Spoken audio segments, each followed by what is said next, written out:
Sa laro ng buhay, lahat tayo naghahangad manalo.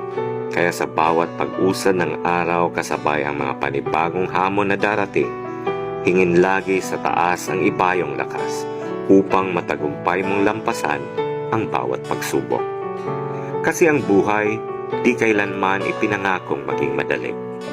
Ngunit ang pangako ng Diyos, sasamahan ka niya sa bawat mong laban. Kaya para sa pangarap, dapat huwag mapagod. Remember that life is the most difficult exam. And you know what? Many people fail because they try to copy others without realizing that everyone has a different test paper.